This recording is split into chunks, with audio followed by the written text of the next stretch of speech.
मैं सुरजीत सिंह राजत आपका स्वागत करता हूं पुष्पांजलि टुडे की खास मुलाकात कुछ सवालों के साथ प्रोग्राम में। और आज हमारे साथ युवा नेता विपिन तोमर जी साथ में हैं, उनसे हम चर्चा करेंगे और उनसे जानेंगे वर्तमान में, चूँकि उन्होंने राजनीति में कदम रखे काफ़ी समय हो गया, उसके साथ समाज सेवी भी हैं। उसके साथ साथ हम जानेंगे कि वर्तमान में चुनाव की स्थिति जो है नज़दीक आ गई है और चुनाव प्रक्रिया भी शुरू होने वाली है हाल ही में, तो उसके लिए कि उनसे संपर्क कर लेंगे और उनसे चर्चा भी करेंगे। और चूँकि समाज सेवी हैं तो उसके साथ साथ ये भी जानेंगे कि उनके द्वारा क्या कार्य किए जा रहे हैं वर्तमान में या भविष्य में क्या कार्य करेंगे। तो नमस्कार विपिन जी, आपका स्वागत है हमारे चैनल में। तो विपिन जी, सबसे पहले जनता आपसे जानना चाहिए आपका परिचय। नमस्कार, मैं विपिन तोमर बिड़ौसा से हूँ। मुरैना जिला के अंबा तहसील में बिड़ौसा गांव है, सियोनिया थाना के अंतर्गत आता है। मेरा जन्म स्थान बिड़ौसा का है।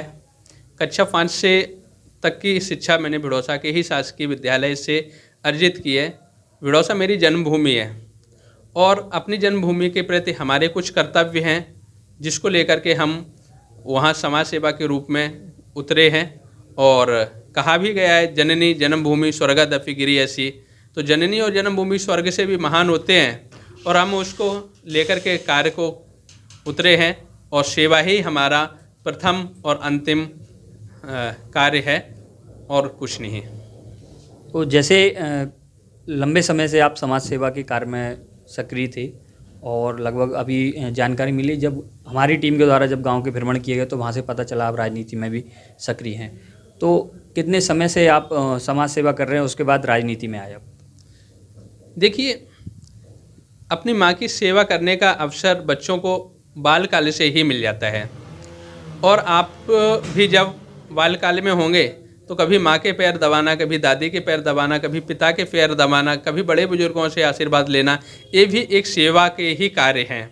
और चूँकि जननी और जन्मभूमि अभी मैंने बताया था, तो जननी के साथ साथ बिड़ौसा हमारी जन्मभूमि है और उसकी सेवा का मुझे अवसर जो ना किसी से पूछ कर के लेने या लंबे समय से तक रहने के लिए नहीं, ये जीवन भर पर्यंत चलता रहेगा। रही बात राजनीति की, जैसा कि आपने प्रश्न किया कि आप राजनीति में भी आए हैं, लोगों का ये है, तो राजनीति हमारे लिए पेशा नहीं है। पेशा के लिए हमारे पास में सौम्या ग्रुप है, जिसमें सौम्या प्रॉपर्टीज और सौम्या एडवर्टाइजिंग के नाम से 2 हमारी फर्म है। पेशा हमारा वो है, हम वहाँ से अपना घर चला लेते हैं। सेवा को अच्छे से कर सकें, सेवा कार्य को हम विस्तृत रूप दे सकें, इसलिए हमने राजनीति में कदम रखा है और ग्रामीण अंचल की राजनीति में ही इसलिए रखा। हम आज देख रहे हैं बिड़ौसा चूँकि इतना बड़ा गांव नहीं है, एक छोटा सा गांव है जिसके वोटर लिस्ट के अनुसार देखा जाए 2 से 2.5 हज़ार लोगों की वोटिंग है, लेकिन वहाँ से बहुत सारे नेता हैं और प्रख्यात भी हैं, वर्तमान विधायक भी हैं और राजनीति के अन्य क्षेत्रों में भी बड़े मुकामों पर भी हैं। फिर भी आप और आपकी टीम गई होगी तो बिड़ौसा की गलियों को आप देखेंगे, क्या स्थिति है आपसे छुपी नहीं है। बिड़ौसा के बच्चों की शिक्षा को देखेंगे आप, आपसे छुपी नहीं है। बिड़ौसा में जाकर के अगर आप देखेंगे तो वहाँ पर हकीकत बात तो ये है कि अंतिम दाह संस्कार के लिए लोग अंत में जाएं तो उसके लिए भी व्यवस्थाएं नहीं हैं।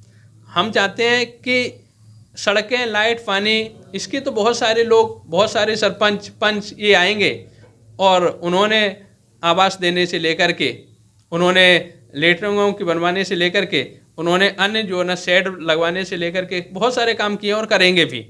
अब तक जिन्होंने जो किए वो भी कर रहे हैं और भविष्य में भी लोग करेंगे। लेकिन मेरा जो उद्देश्य है सेवा को लेकर के और राजनीति को लेकर वो स्पष्ट है। हम चाहते हैं कि हमारे अपने गांव का कोई भी बच्चा अशिक्षित ना रहे, हमारे अपने गांव का कोई भी बुजुर्ग स्वास्थ्य के वजह से पीड़ित ना रहे, अस्वस्थ ना रहे। हम चाहते हैं कि हमारे गांव का कोई भी युवा गांव छोड़ करके बाहर उसको रोजगार के लिए ना जाना पड़े। हम कुछ ऐसी व्यवस्थाएं करना चाहते हैं। जैसे जनता जानना चाहिए कि आप जब सामाजिक रूप से काम कर रहे थे तो क्या संगठन था या वैसे ही आप लगे हुए थे कि आपको ऐसा लगा कि नहीं, हमारा जो सेवा कार्य है वो हमारे लिए इम्पोर्टेंट, तो क्या संगठन के माध्यम से या व्यक्तिगत लगा? हमने अब तक जो सेवा कार्य किया वो हमारे अपनी व्यक्तिगत रूप से किया, कोई संगठन नहीं। अभी हमने फिलहाल में ही अपनी दादी के नाम से मीराबाई जन कल्याण फाउंडेशन के निर्माण की घोषणा की है, जो अभी रजिस्टर्ड नहीं हुआ है। हमने सिर्फ बैनर बना लिया है और आगे हम भविष्य में हमारी इनकम का जो जरिया होगा, मैं राजनीति में आकर के कितना सफल रहूँगा ये समय की बात है, लेकिन मैंने ये तय किया है कि मुझे अपनी जननी और जन्मभूमि की सेवा के लिए किसी से फंड मांगने की, किसी से पैसा मांगने की, सरकारों के आगे जो है ना, या किसी पूंजीपतियों के आगे झोली फैलाने की आवश्यकता नहीं है। मैं 100 रुपये कमाऊँगा, उसमें से 10 रुपये निकालूंगा और अपनी मातृभूमि की सेवा में लगाऊंगा, लेकिन ये सारा पैसा मीराबाई जन कल्याण फाउंडेशन के नाम से लगेगा, जो कि मेरी दादी के नाम से। मैं चाहता हूँ कि मेरी दादी को भी जो है ना लोग जाने, और एक नाती के लिए दादी का प्यार अलग होता है। मैं उसी दृष्टि से अपनी जन्मभूमि बड़ौसा को देखता हूँ। तो जैसे कि अभी आपने बताया मीराबाई जन कल्याण फाउंडेशन के नाम से आगे जो भी कार्य होंगे वो आप करेंगे। इससे पहले जो आपने कार्य किए, तो एक बार जनता जानना चाहिए कि आपने पूर्व में क्या क्या काम किए, क्या किन लोगों को उस रूप में सहयोग मिला या उनको क्या लाभ मिला? हमारे द्वारा हमारे ग्राम में आप जाकर के किसी भी बुजुर्ग से पूछें, और उससे पूछेंगे तो हमने उनकी आँखों की रोशनी के लिए घर बैठ करके चश्मों की व्यवस्थाएं करवाई हैं, आँखों के ऑपरेशंस करवाए हैं, आँखों में लेंस डलवाए हैं, कानों में ऊंचा सुनाता था तो उसके लिए मशीनें लगवाई हैं। ये सारी व्यवस्थाएं हमने करवाई। अभी हाल ही में फ़िलहाल में हमने शासकीय बहुत सारी योजनाएं हैं जिनका लाभ ग्रामीणों को नहीं मिल पाता, कारण होती है जानकारी का अभाव। तो हमने एक योजना ऐसी चलती है प्रधानमंत्री की, जिसमें जो ना इस समय कोरोना काल में भी बहुत सारे लोगों को सहारा मिला, और उसका नाम है उस स्वास्थ्य कार्ड के लिए अभी हमने कैंप लगाया था। उस स्वास्थ्य कार्ड के लिए हमने कैंप लगाया था और उसमें बहुत सारे लोगों के कार्ड बने, और वो कार्ड में घर घर जाकर के अभी कल की डेट में विस्तृत करने वाला भी हूँ। जैसे अभी कुछ जानकारी मिली थी कि कुछ समय पहले आपने आयुष्मान कार्ड के लिए जो कैंप लगाया था, तो उसमें मैं जानकारी मिली 100 से लगभग संख्या में लोगों ने लाभ लिया। कहीं ना कहीं हम ये देख रहे हैं कि जो लोग हैं वो आज उस स्थिति में नहीं है कि बड़े हॉस्पिटल में अपना इलाज करा सकें या प्राइवेट हॉस्पिटल में इलाज कराएं, क्योंकि लगभग अगर वो वहाँ पर प्राइवेट हॉस्पिटल में अगर इलाज कराते हैं तत्काल में, तो वो 3 से 5 हज़ार रुपये प्रतिदिन का जो खर्चा होता है वो अफोर्ड किसान नहीं कर पाते। किसान क्या, अगर कोई बाहर भी रह रहा है, जो रेंट पे रह रहे हैं शहर में भी, वो भी नहीं करा। लेकिन कहीं ना कहीं आके देखा जाए तो प्रधानमंत्री मोदी जी द्वारा जो जिस तरह का जो आयुष्मान कार्ड का जो लेके आए हैं, उससे कहीं ना कहीं बहुत अच्छा आमजन को बहुत लाभ मिल रहा है। उसके एवज में आपने इस तरह का ये कैंप लगाया तो बहुत सराहनीय कार्य है, और उसके माध्यम से जो सैकड़ों की संख्या में लोगों को ये लाभ मिला। तो जैसे आपने जो कैंप लगाया था, तो उसके लिए आपने कैसे क्या व्यवस्थाएँ करी? देखिए, ये जो आयुष्मान योजना का जो कार्ड बनाने के लिए जो कैंप लगाया गया हमारे गाँव में, हम यहाँ से ही हमारे मित्रों की जो टीम है जो MP ऑनलाइन का कार्य करते हैं, हम उनको लेके गए। उसका जो चार्ज होता है उनकी जो भी मजदूरी होती है, ऑनलाइन का जो खर्चा होता है, वो हमने अपनी सौम्या प्रॉपर्टीज की इनकम में से जो ना उनको दिया, और वहाँ पे कैंप लगवाया। निःशुल्क था। गांव के आज हम MP ऑनलाइन पे जाते हैं बनवाने के लिए 100 से 150 रुपये लगते हैं, आने जाने का भी किराया लगता है, तो वो नहीं लगा और हमने वो लगवाया। भविष्य में आगे भी हम इस तरह की कई योजनाओं पर कार्य करेंगे। मैंने चूँकि जनपद सदस्य के रूप में कदम रखा है राजनीति में, अगर मैं जनपद सदस्य बनता हूं तो मेरे अपने गांव नहीं, अपने जनपद के सभी ग्रामीणों को मैं ये कहना चाहूँगा और बता देता हूँ स्पष्ट रूप से, सरपंच कोई भी हो, जनपद सदस्य कोई भी हो, ब्लॉक अध्यक्ष कोई भी हो, ब्लॉक CO उस समय वर्तमान में कोई भी हो, लेकिन ब्लॉक से निकलने वाली सारी सरकारी योजनाओं का लाभ जन जन को पहुँचाऊँगा, ये मेरा आपसे वायदा है। तो जैसे कि आपने बताया जनपद के लिए आप तैयारी कर रहे हैं, और वर्तमान में चूँकि चुनाव भी नज़दीक आ गए, तो जो पूर्व में जो जनपद रहे हैं, वर्तमान में अगर आप बनते हैं तो उनसे क्या अलग आप करने का प्रयास करेंगे? देखिए, पूर्व में जो जनपद रहे, पूर्व में जो सरपंच रहे, उन्होंने अपने सामर्थ्य अनुसार बहुत कुछ किया होगा, और जो भविष्य में आएंगे वो भी बहुत कुछ करेंगे। मेरा अपना सीधा सा मोटो ये है कि मैं अपने गांव के लिए जो शासकीय योजनाएं हैं, जिनके लाभ उन्हें आज तक नहीं मिल पाए, जिनके अभाव रहे, हम हर एक योजना का लाभ उनको दिलाने का पूरा प्रयास करेंगे। किसी भी योजना का लाभ लेने के लिए हमारे गांव के, हमारे जनपद सदस्य निर्वाचन क्षेत्र से किसी व्यक्ति को ब्लॉक तक जाने की आवश्यकता नहीं पड़ेगी। हम गांव में कैंप लगाएंगे, हम गांव में समय समय पे जो न दरबार लगाएंगे, और वहीं पे उनकी समस्याओं का निदान करेंगे। वो समस्याएं चाहे पटवारी को लेकर के हों, वो समस्याएं चाहे जो न तहसीलदार से लेकर के हों, वो सदस्य चाहे उनके लेटरिंग और आवासों को लेकर के हों, किसी भी प्रकार की समस्या हो, हम जनपद सीईओ के साथ में, ब्लॉक जनपद अध्यक्ष के साथ में, सरपंच के साथ में, सेक्रेटरी के साथ में वहीं बैठेंगे और हर सप्ताह उनका निस्तारण करेंगे। जैसे अगर आप जनपद सदस्य बनते हैं तो पहली प्राथमिकता कार्य के लिए आपकी क्या रहेगी? पहली प्राथमिकता, बच्चे भगवान का रूप होते हैं, हम बच्चों की शिक्षा पे पहली प्राथमिकता होगी। आज जो गरीब परिवार हैं जिन्होंने अब तक जो है ना बच्चों को किसी भी कारणवश 10th और 12th के आगे की शिक्षा ग्रहण नहीं कराई, हमारा पूरा कोशिश रहेगी कि हम उनको पोस्ट ग्रेजुएशन और कंपटीशन की तैयारी करवाएं। दूसरा, जो छोटे छोटे नन्हे बच्चे हैं, हमारे स्कूलों के अभाव है, प्राइवेट स्कूलों में जो लोग नहीं पढ़ा सकते, हम सरकारी स्कूल को भी बिड़ौसा के को रोल मॉडल के रूप में जो है ना उभारेंगे। उसके लिए चाहे हमें हमारे अपनी निजी संपत्ति और निजी कमाई से ही पैसा क्यों ना लगाना पड़े। जैसा कि आपने शिक्षा की ओर प्राथमिकता आपकी रहेगी, उसके साथ साथ अगर देखें तो बहुत सारी चीज़ें जो रहती हैं ग्रामीण क्षेत्र में जैसे उपलब्ध नहीं होती हैं, तो उनके लिए भी क्या और अन्य जो सेवाएं हैं उनके लिए भी आप क्या बेहतर करेंगे? ग्रामीण क्षेत्र में हमने विशेष गौर करके जो देखा है, हमारे पुरुष जो भी साथी हैं, जो हमारे बड़े बुजुर्ग हैं, जो हमारे युवा तरुण हैं, वो कहीं ना कहीं रोजगार की तलाश में रहते हैं। लेकिन हमारी माताएं बहनें बिल्कुल गाँव घर में घर के कार्य के अलावा फिर वो फ्री रहती हैं।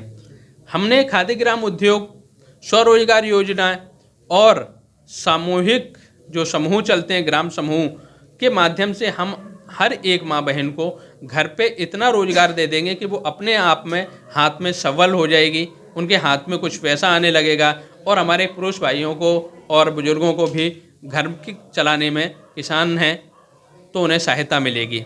उसके अलावा बहुत सारी ऐसी योजनाएं हैं जिनसे हम स्वरोजगार को और बढ़ावा दे सकते हैं। जैसे गाँव में हम हाट बाजार लगवाएं तो बहुत सारे युवा मित्रों को रोजगार मिल सकता है और उन्हें शहर जाने की आवश्यकता नहीं पड़े। गांव में हम मंडियां लगवाएं तो बहुत सारे रोजगार क्रिएट हो सकते हैं। तो इन सारी उस पे हमारा रहेगा।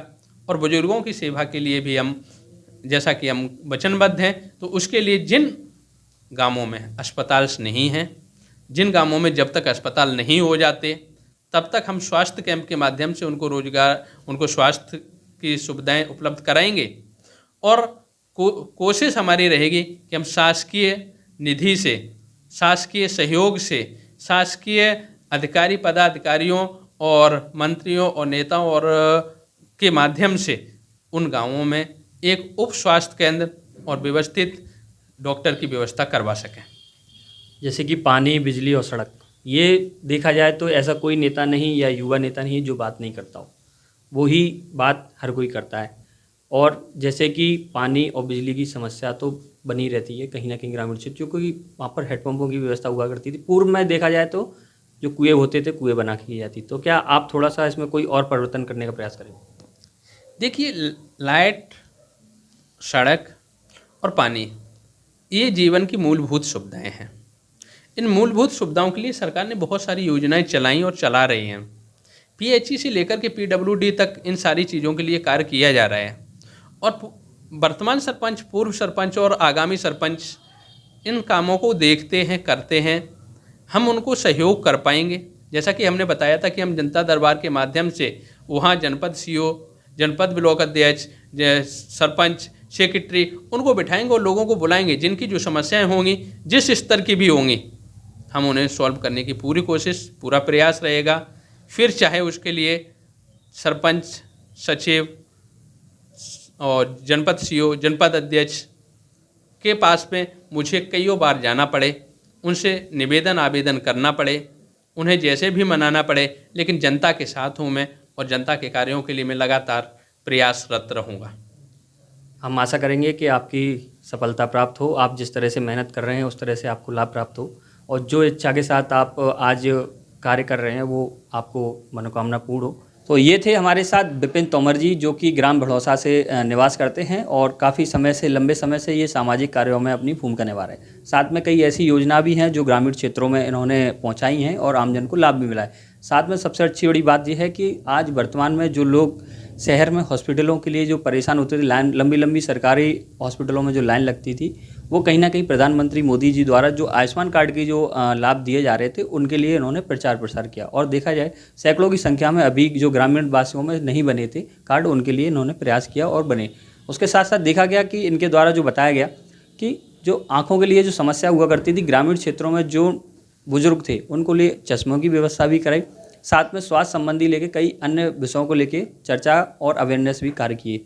तो इनके द्वारा कहीं ना कहीं देखा जाए तो आम जन को काफ़ी लाभ मिला है और उन मिलना भी चाहिए, क्योंकि इस तरह के युवा अगर इस तरह की विचारधारणा रखते हैं तो कहीं ना कहीं उस गांव या उस ज़िले का विकास होना तय है, जिस तरह से विपिन तोमर जी ने बताया। तो मैं विपिन जी को बहुत बहुत धन्यवाद देना चाहूँगा कि उन्होंने इस कीमती समय लेके और हमारे साथ चर्चा की, साथ में आमजन को जो सुविधाएं थी, मूलभूत सुविधाएं थी वर्तमान में और जिनकी ज़रूरत थी, वो सारी चीज़ें हमारे चैनल के माध्यम से रूबरू की।